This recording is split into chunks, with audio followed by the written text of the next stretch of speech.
Bismillahirrahmanirrahim. Assalamualaikum warahmatullahi wabarakatuh. Waalaikumsalam warahmatullahi wabarakatuh. Selamat pagi Kak Desi, Selamat pagi Kak Farida. dan selamat pagi teman-teman semuanya. Dan juga terima kasih untuk Kak Desi karena sudah mau bergabung ke podcast aku. Ya, sama-sama Kak. Apa kabarnya Kak Desi? Alhamdulillah sehat. Gimana kabarnya Kak Farida? Alhamdulillah aku juga sehat Kak. Alhamdulillah. Semoga kesehatan kakak selalu terjaga ya. Amin. Ya, Amin. Ya. Sebelumnya perkenalkan, nama aku Farida Mela Dewi dengan NPM 2240301136 dari Rombel 4 Program Studi Pendidikan Bahasa dan Sastra Indonesia Fakultas Keguruan dan Ilmu Pendidikan di Universitas Tidar Magelang. Di sini aku dan Kak Desi akan berbincang-bincang tentang prestasi dalam menciptakan karya sastra.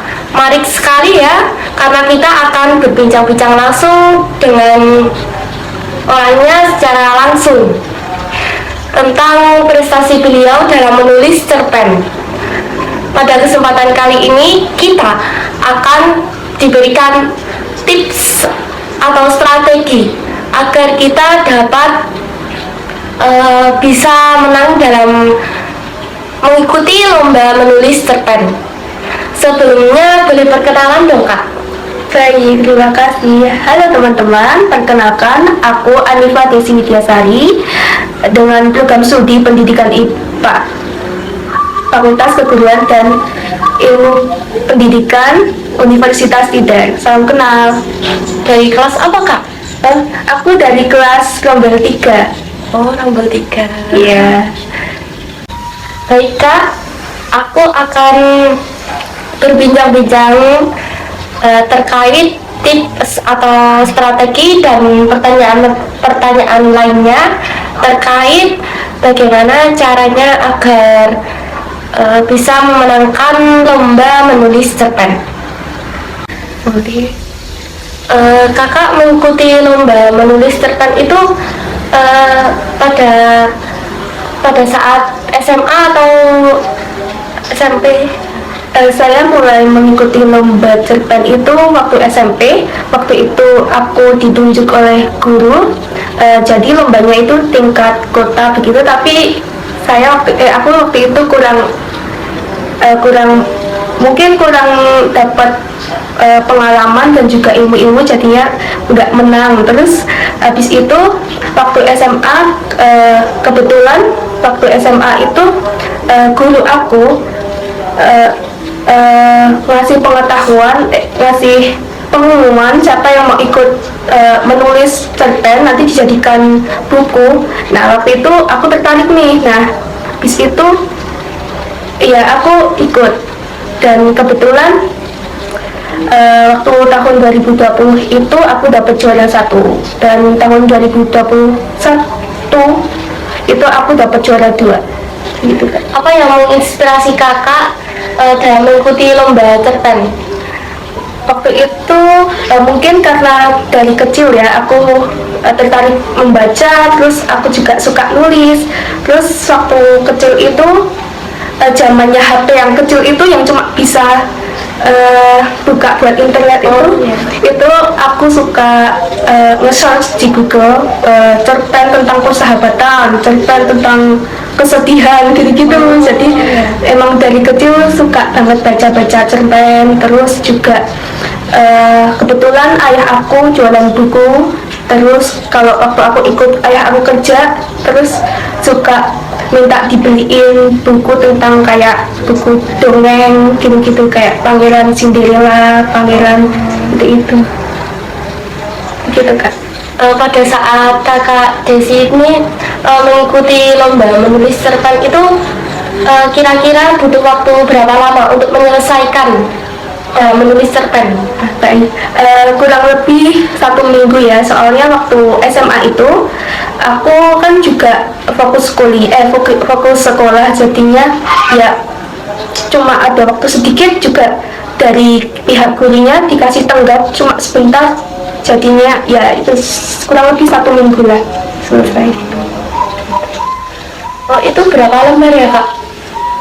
Waktu itu diberi syarat ketentuan termasuk saya, iya itu maksimal 8 lembar, jadi saya juga kurang lebih 8 lembar. Apa harapan Kakak terkait lomba-lomba seperti ini? Menurut saya lomba ini sangat bermanfaat ya, karena itu bisa melatih literasi kita juga. Semoga Indonesia tidak krisis membaca dan literasinya semakin meningkat. Jadi semoga generasi muda seperti kita ini juga gemar membaca ya, karena kan buku kan jendela dunia. Jadi semoga ya itu Indonesia menjadi banyak yang pembacanya seperti itu, juga syukur-syukur menulis. Karena membaca itu penting ya, sama menulis kan bisa menambah wawasan juga ya. Ya betul sekali. Terus menurut Kakak itu bagaimana caranya agar generasi muda sekarang nih ya, kayak misalnya anak-anak sekarang kan pada mainan HP gitu, mainan TikTok lah, Instagram lah, Facebook gitu. Kalau Facebook mah jarang ya, sekarang pasti IG atau TikTok, terus kemudian Twitter, agar bisa rajin membaca. Terus karena kita rajin membaca kan menambah ilmu dan bisa itu loh, bisa menulis, bisa mengeluarkan ide-idenya dengan tulisan, dengan menulis cerpen gitu. Caranya gimana? Ya kalau menurut saya kan itu kan sesuai dengan keinginan sendiri ya, tapi juga kalau peran dari orang tua itu juga perlu, karena orang tua itu kan Memberikan nasihat ya, yang memberi nasihat. realisasi pertama seorang anak. Betul sekali Kak. Dan kan kalau kita berliterasi kan bisa menambah wawasan juga, terus melatih kepenulisan kita bagaimana, terus memperkaya pembendaharaan kosakata kita. Jadi itu akan berguna untuk kita di dunia pendidikan, di jenjang yang akan lebih tinggi. Pasti itu sangat perlu begitu Kak. Juga kan ya itu sosialisasi dari sekolah juga ya. Oh ya, itu peran guru dalam apa mendidik itu siswanya agar dapat dengan membaca dan mengurangi bersosial media. Dengan membaca itu kita dapat memperkaya kosakata baru ya, yang kurang tahu menjadi tahu, menambah wawasan, ilmu pengetahuan, sehingga dalam menulis itu juga bisa dipermudah gitu, bisa lancar gitu ya, dan bisa menghasilkan tulisan yang bagus sesuai dengan UEB juga ya kan. Betul sekali Kak. Dan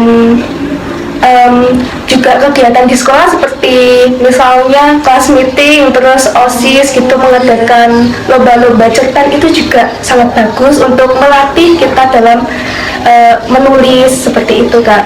Misalnya di sosial media juga ada ya, di Instagram gitu kan ada lomba-lomba event-event kepenulisan gitu ya. Selain lomba cerpen juga lomba lain-lainnya ya, karya sastra lainnya. Ya betul sekali. Kalau boleh tahu Kak Desi, waktu itu kakak kan ikut lomba menulis cerpen di tingkat apa? Juara 1 kan Kak? Oh iya, waktu itu pada tahun 2020 dan 2021 itu saya masih SMA, jadi itu tingkat SMA sederajat begitu Kak. Dulu pas SMA itu kelas berapa? Waktu itu pertama kali menulis tahun 2020, saya kebetulan kelas 11, dan tahun 2021 itu sudah kelas 12 awal seperti itu Kak. Sudah berprestasi ya. Iya Kak, alhamdulillah, terima kasih. Oke, mungkin ini yang terakhir ya Kak. Apa strategi kakak untuk agar dapat memenangkan lomba dalam menulis cerpen? Pertama, suka membaca. Kedua, ya suka membaca pokoknya, karena dengan kita banyak membaca, kita akan mendapatkan banyak pengetahuan tentang kepenulisan. Kita banyak mendapatkan kosakata baru, diksi-diksi baru, dan ya itu intinya gemarlah membaca. karena itu sangat bermanfaat bagi kepenulisan nanti, kepenulisan kita nanti, seperti itu Kak. Oh gitu. Kita berbincang-bincangnya sangat banyak ya Kak dari Ya. tadi. Oke, mungkin itu saja yang dapat aku dan Kak Desi berbincang-bincangkan hari ini dalam podcast aku, dan juga terima kasih lagi untuk Kak Desi karena sudah mau bergabung dalam podcast aku. Sama-sama Kak. Ya. Dan juga teman-teman yang telah menonton podcast aku, dan wassalamualaikum warahmatullahi wabarakatuh. Waalaikumsalam warahmatullahi wabarakatuh.